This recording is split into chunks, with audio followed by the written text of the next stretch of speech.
my last video, I talked about Kung Fu Panda, and one of the great things about Kung Fu Panda is that its villains are so good.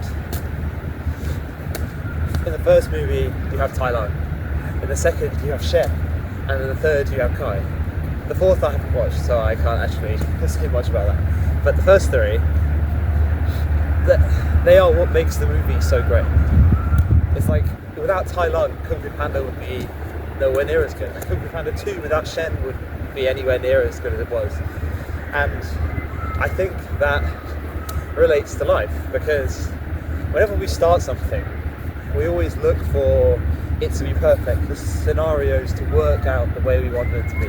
We want there to be no resistance, and we want it to be as simple as possible. But unfortunately, things don't work out that way. People doubt whether this will work. People doubt whether the things you're doing will be helpful, what your career might look like in the future, or whether this girl or this person is for you. And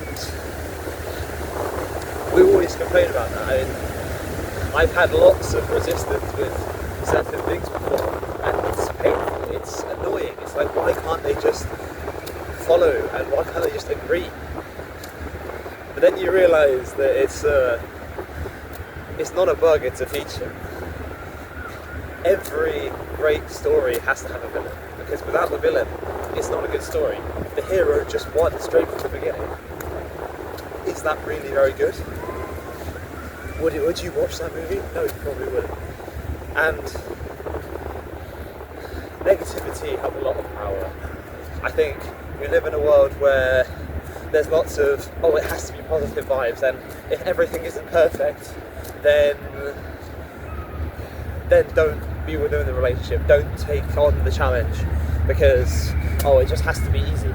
And if it's not easy, then we're not supposed to be doing it, right? Wrong.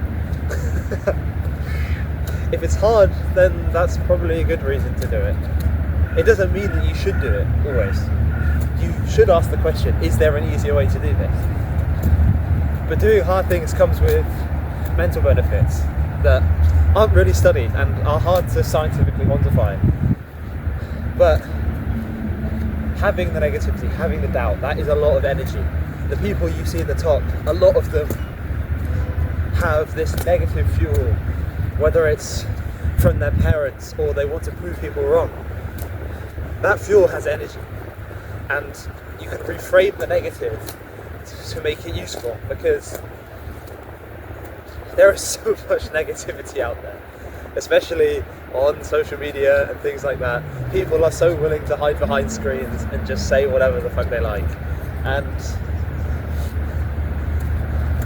it's funny because it's not, if you try to say that to anyone in person, you'd never say that. And I feel like most people who would watch this will probably have clicked off by now. So if you're watching this, still watching this, brilliant. If you're not, that's fine as well. But yeah, there's so much hate and so much negative energy, and you can use that. There is fuel in everything. Every single slight, every single comment, there is always something you can take from it. And humans just have a negativity bias all the time. So